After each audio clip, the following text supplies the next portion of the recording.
this is Aevi, and this is my response to day 25 and day 28 of 31 Days of Tarot. And what that means is I'm talking about tarot becoming mainstream, or is it becoming mainstream?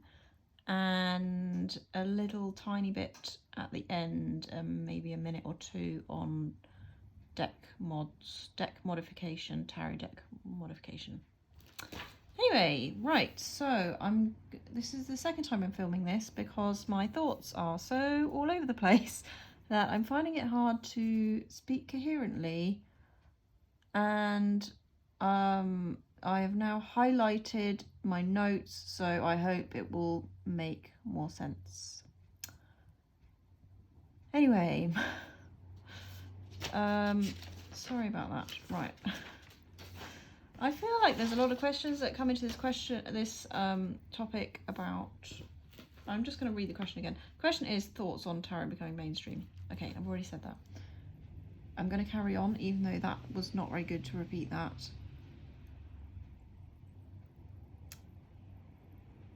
There's just so many questions that come into this, and there's my initial response, there's personal feelings about it, there's like the wider world, and yeah, there's questions like who is legitimate, who is spiritual, and quite a big question is, do commercial interests own our spirituality? I'm not going to answer that question, but I'm going to touch on some related things. Let me get to the correct page. Sorry, it's not actually literally pages of notes, it's just like 2 pieces of paper. Not full. I'm sorry, this is just like really awkward. But I just really want to film this video, and I can't worry. I can't worry about all that. So my first initial reaction was that tarot isn't mainstream, and just from personal experience I felt like it was more of a big thing, mainstream, at least round where I was. As you can probably tell, I'm from the UK. I thought it was bigger in the 90s. I looked up online basically about words related to tarot and trends, and it seemed to say that it was big in the 90s and then it dipped kind of in the noughties, and then it went up recently, like in the last 5+ years. But it seemed to be like the recent part was slightly bigger in America, like the US, than here in the UK. So I thought that was interesting as well, and I wondered if it was because the UK was not so committed to Christianity in the 90s, whereas the US I think has been, and maybe that's starting to shift. I don't know, like I know that being evangelical is really big anyway in the US. So there's just like so many big things that kind of, to me, kind of relate to this question, but it probably seems like I'm going for a tangent.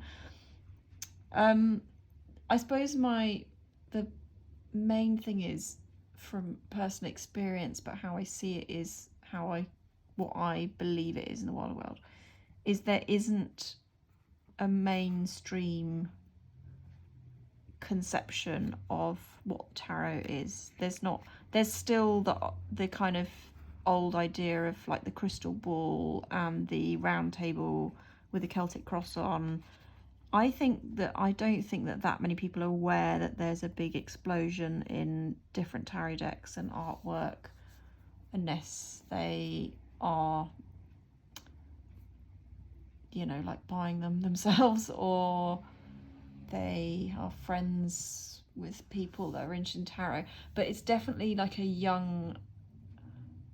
I'm not saying that tarot is young, but I think younger people would be more conscious of like a rise in tarot, or maybe you could say younger people are driving the rise in tarot. Whereas I suppose like mainstream to me means like mass market and the most people would understand, and I don't feel like they do, and it's definitely not where I am. I feel like it's quite under the radar in the way that probably most people watching this video or watching 31 Days of Tarot videos would understand tarot. Like even the idea that you could use tarot as a psychological tool and it wouldn't have anything to do with predictions, I think most people wouldn't understand that. Like they wouldn't think of that. I mean, they probably understand it if you explain it to them, but unfortunately I don't think people understand that the way that tarot is used nowadays is a little bit diverse. And then I was just generally thinking that I think that's partly a symptom of just how the world is nowadays. Like this is like my most millennial tarot deck, I think, the Moonchild. Anyway, I think just the way that the internet has made us is quite divided. Like we're in our bubbles, so we don't understand like what is mainstream anyway nowadays. Like, is that kind of like what's on TV that everyone's watching? Like everyone's not watching TV. Like they're watching Netflix and everyone's watching different things on Netflix. Like I guess there's some big hits, but I just feel like the internet has made, you know, there's not a lot of things that we can all understand or agree. I mean, definitely not agree on, but it's not a lot of things that we can all understand. So yeah, I think, I don't know, I suppose even the concept of mainstream is a little bit tricky nowadays, let's say.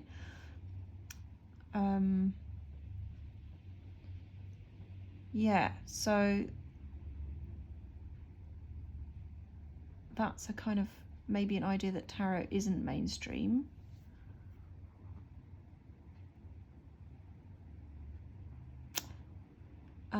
I wanted to touch on, but I don't, it's probably not like directly answering this question, but I'm happy that inclusion and diversity, which are very mainstream topics, have influenced the way that tarot is now.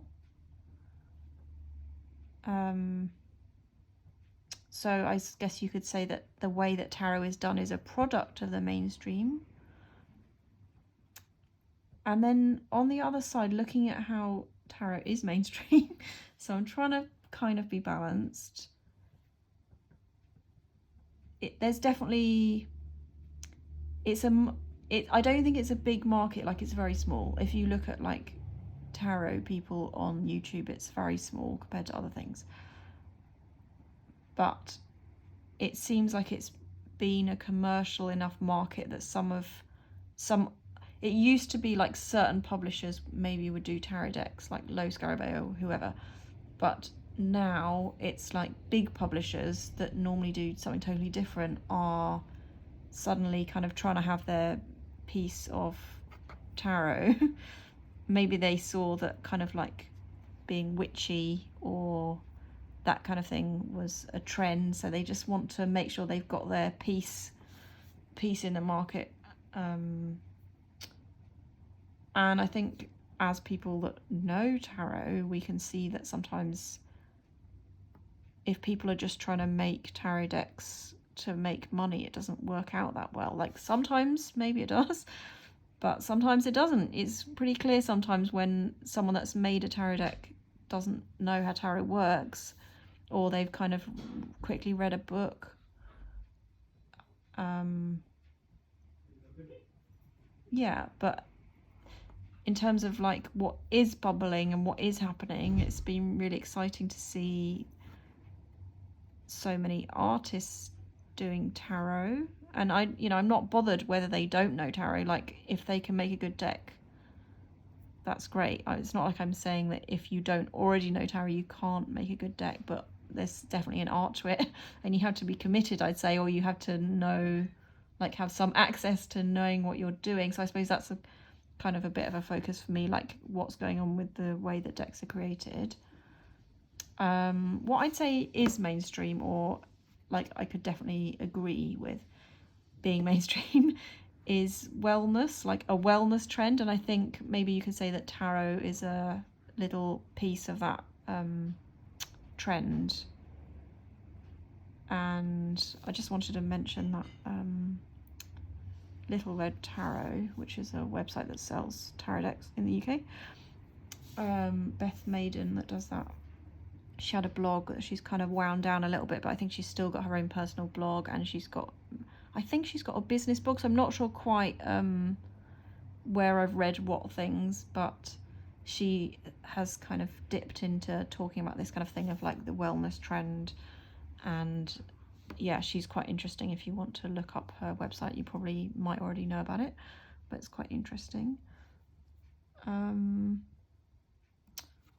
So what do I want to say about that? Yeah, I just think it's kind of, personally, I find it exciting, like new art, and you know, I kind of like art anyway. So I like seeing how different people interpret the tarot. It's definitely disappointing if they don't know what they're doing, and it's like beautiful, but it doesn't work. It doesn't work as tarot.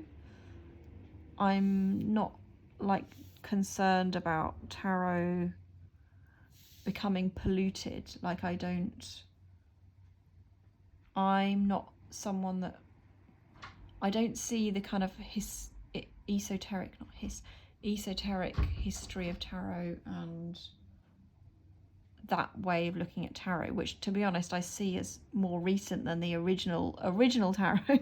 I don't see that esoteric side of tarot as being special. Like, I think of that as being like one way of looking at the tarot, and there's other ways, and that esoteric knowledge that's contained in some tarot decks,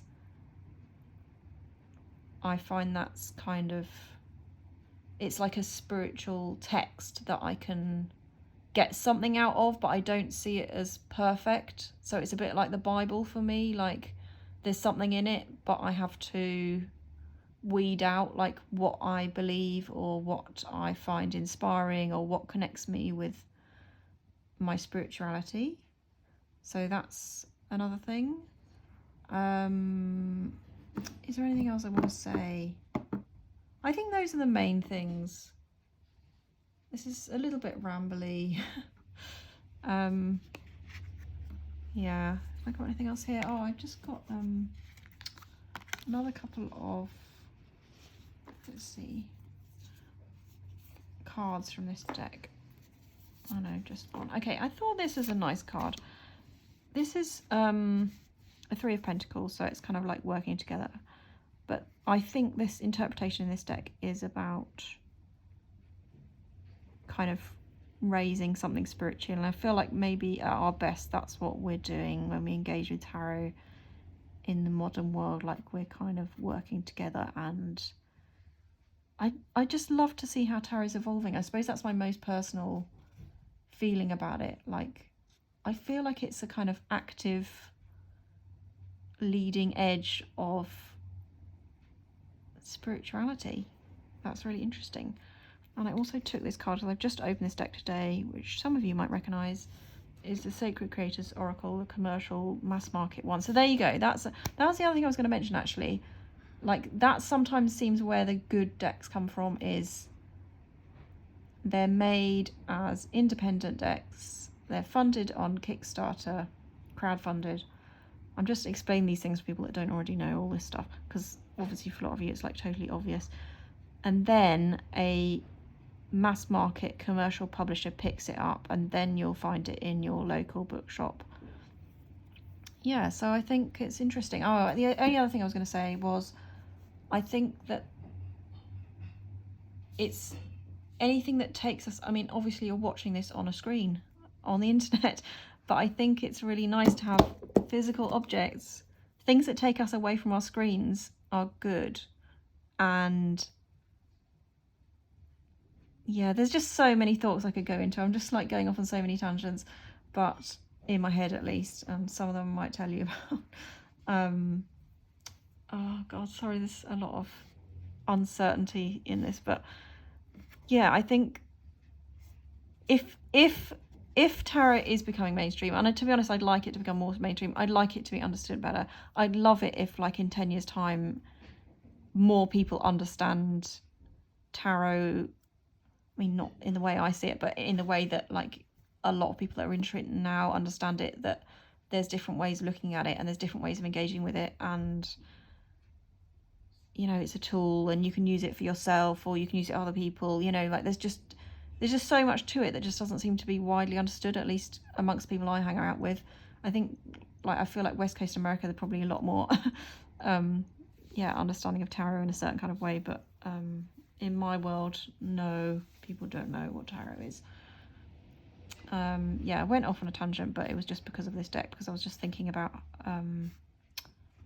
how decks get published. So yeah, total tangent again. I'm going to quickly move on to, what else did I want to say? Oh yeah, I just wanted to quickly say, related to that, I enjoyed Kittens Weights Tarot's video. I will link in the description. She talked about stigma, and yeah, that's a factor as well.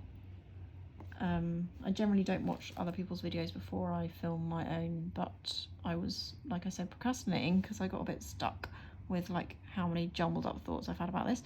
So then I'm gonna move this aside and quickly talk about tech mods. I might even leave this to one side. Can you see that? Oh yes. Okay. There we go. Okay.